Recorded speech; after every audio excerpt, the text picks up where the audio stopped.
Let's hit the road.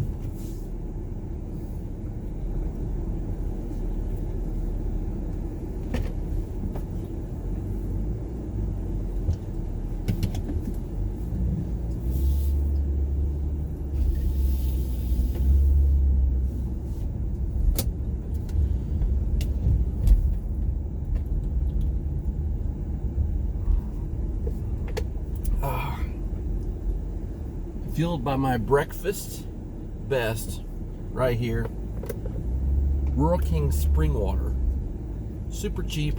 Bought it for 24 case for $1.99, and I don't know about you, but I can only drink spring. It's just something about the taste.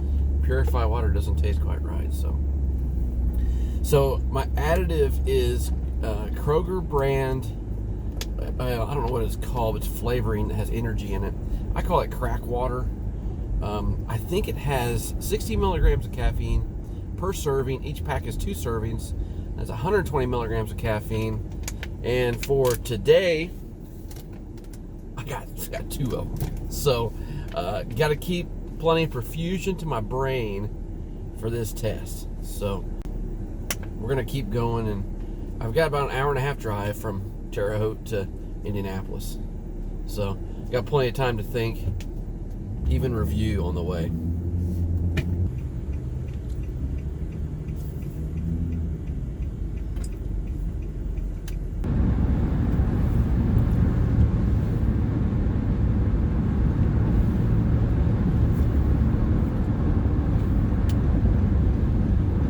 Okay, 15 minutes till time.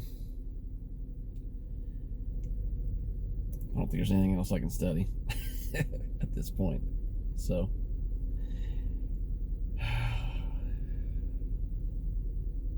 two forms of ID. We're ready.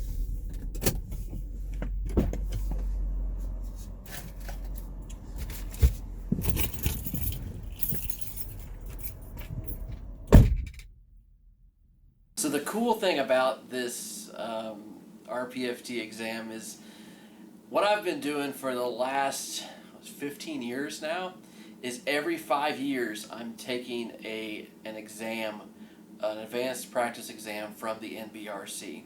So what happens is once you take an advanced practice exam, which is my NPS was the first one, within 5 years you have to renew that as far as your CEUs specifically for that, and to keep those credentials you got to do that, and that's part of keeping your credentials. So other things, there's another option. I think there's another option that you can look at, and what that option is every 5 years taking another certification. And what it does, it actually kicks all of your certs another 5 years. So the first one I started with was the NPS. And I was working in NICU at the time, in our level 3B NICU here, and really loving it, passionate for the neonatal respiratory medicine and just the challenge of it coming out of school. And so I took the NPS, and then about 4 years later, I needed to take another exam. I had the CEUs for the NPS, but I used it as kind of a personal motivational tool to push myself to do this. So actually, for the NBRC, I don't pay the $25 every year. I wait till the last year, and then I pay the full amount. So I kind of do a little bit of a risk, because if you don't pay that amount, then at the end you owe $125 in 5 years to the NBRC. Now, this is not my state licensure. So I kind of push it back. So I get to that last year, and that's when I can redo my credentials and also pay my NBRC. So I put everything at risk in that 5th year, because what I do is I sign up for an advanced certification. So the advanced certification, the second one was the ACCS test, which was tough in itself. I did the studying with the Kettering before, and so I get down to the very end. I usually get down to the last month or so, and my $125 is due for NBRC, or I would risk losing all my credentials. And then I need to update my NPS credentials also with CEUs, so I put everything writing on that one test. So passing the ACCS pushes everything 5 more years back. The cool thing is my facility pays for advanced credentialing. So this is the way it's going to work. If I pass the ACCS test, they'll only pay if you pass. I mean, that's the way it should be, right? So they only pay if you pass. So I pay for it up front. I get reimbursed if I pass it. So I put everything on the line in that 5th year. Whereas if I don't pass that test, then I've got to pay the NBRC $125, and then I have to put all my credentials in within that last month, put all my education in within that last month, so that I can keep my credentials. So I put a lot of weight on that test every 5 years. So it's either free, which it has been for the last 15 years for me. It's been free. I haven't paid the NBRC anything because I take an advanced test every 5 years, and the hospital I work for pays for it. So first one's NPS. 4.5 years later, I started working, or 4.5 years later, work on the ACCS, passed the ACCS at those, and then this summer of 20, it was actually July 30th of 2019, everything was up again. So this was my 15th year in, and so my goal was to take, and since I got out of school, I wanted to just take the RPFT. So that's what this video is today, of taking this RPFT. And during this time while I'm talking, I'm in there taking that test, and it's painful. And you're going to see here in a second how painful it was, because I'm going to talk a little bit about it. But that was kind of my goal, was to put all of them on the line for these tests so that I continue to advance my credentials. So, and that's one of the hardest things that I find is people, they just don't set that test date. Well, I don't have an option. I have a date I have to have it done by. So it's really important to set that date, especially when you're working, you have kids, you have family, whatever. You've got to set that date, and really, if anything else, make sure you start your study going into that. Once the date's set, it makes everything way more real. So that's one thing I would really recommend when taking these advanced credentials. So anyway, you're going to see what happens here in just a second. But if you have any questions about advanced credentialing, please reach out to me. I'd be happy to answer anything. And you're going to see the rawness of leaving a test that just about kicked my booty. So we're going to see that coming up now.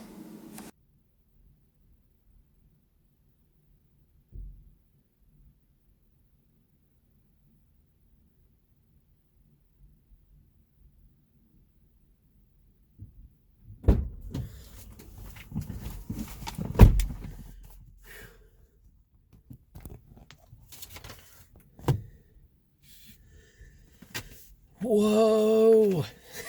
Shoot, that was ridiculously hard.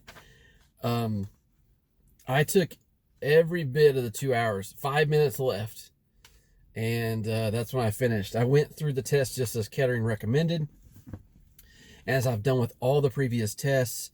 When I got to the, and I didn't do it really well, but I got to the end, I had about 20 to 25 left. So I skipped the really big ones. Kettering recommends just going through it really quick, and then all the real quick recall type answers. Man, there was not much recall on this one. So I felt like I was skipping a lot, so I just started doing them. Anyway, I got to the end. I had about 40 minutes left. So then I had about 20 questions to really kind of start calculating and go a little deeper into. But I'll tell you what, I got thrown off right off the bat. I think the first question just threw me. It made me totally question how to use a pulse oximeter. I mean, I was just like, what the heck? And I was like, it's just one of those things. It just totally got in my head right off the bat, and I had to kind of come back and start over again. So the first three questions, I didn't answer them.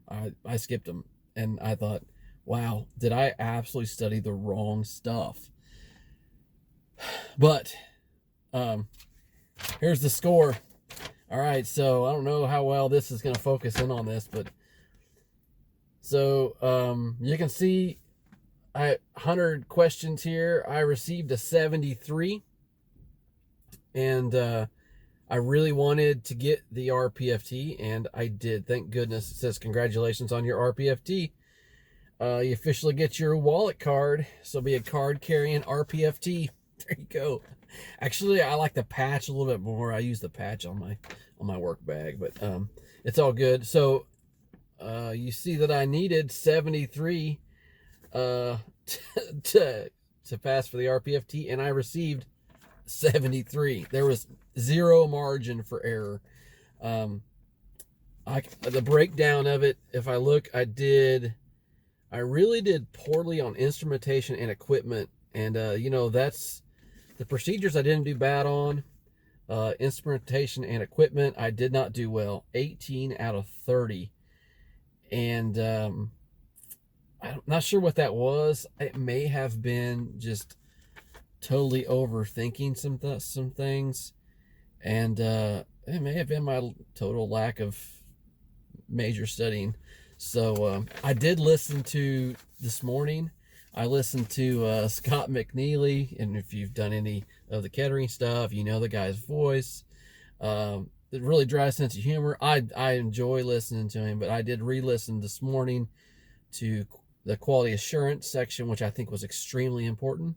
So the last section, and then I re-listened to about half of the equipment focused on the analyzers, because the analyzers something that we don't work with a lot, so I think that helped me quite a bit. So oh man, nothing more for 5 years. Well, we'll see. Nothing more, but that's exciting. That's a great feeling. I feel like eating something very, very bad for me for lunch. I don't know what I'm gonna have. I'm in Indianapolis, and the options are endless, really. So thanks for enjoying this day with me. It was 1 point away from being a bummer, but I still would have been a CPFT, which isn't anything to scoff at. But I'm excited about the RPFT thing. And thanks to Kettering. And thanks to my Lord above, man. He just showed up, totally chilled me out after those first couple really hard questions that I had. And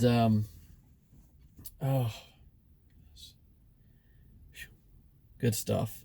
I hope you all get to experience passing one of these tests outside of your registry, which your registry and your TMC and your clinical sims, that's just standard. But go after one of these tests. You can try my method, or I would really probably try the full studying like Kettering does. But if you're tired of paying $125 every 5 years, or $25 a year, you do it. Go after it and challenge it. So I'm challenging. I took a $200 test, but my employer pays for it. So $0 for Jimmy, which is exciting. And I think it's just going to make our field stronger to have certifications. There's so many there's nursing certifications and all these different specialty areas. Well, they're available for respiratory therapists. So you've got to go out and go after it. Stop being complacent with where you are in your career. So it's fun to have to get one of those and to pass one. And you don't have to just go after one every 5 years. Just try one. Pick which one you think you'd like the best. I wouldn't choose RPFT off the bat, because that thing stunk. It was painful. And I would probably go for the ACCS or the NPS. I think the ACCS was probably easier than the NPS for me. There's some oscillator stuff in there, which helps to have a little experience with that. But hey, thanks for watching and enjoying this day with me. If you want to comment, like, subscribe. Should get back to making some more videos now that this is all over with. I'm on the other side of it. But today's a good day. So if this helps you, let me know. Or if you have any questions about the test, let me know too. I can recall some stuff, but man, I'll tell you, it's a kind of a total mind dump. And so I feel like a single-celled organism right now. I'm just kind of present. Anyway, see ya from the RT Clinic. Staying on the theme of being cheap, celebratory meal. Booyah. Thanks for watching, guys. I really appreciate you spending the time. And if you ever are interested in going after one of these credentials and you have questions, reach out to me. You've used Kettering for every test that I've studied for, and I've got a certain method that I use. And if you reach out, I could give you a little bit of hint on it, and it works for me. I don't know if it's going to work for you. I'm kind of a crammer. I'll just say that up front. I'm kind of a crammer.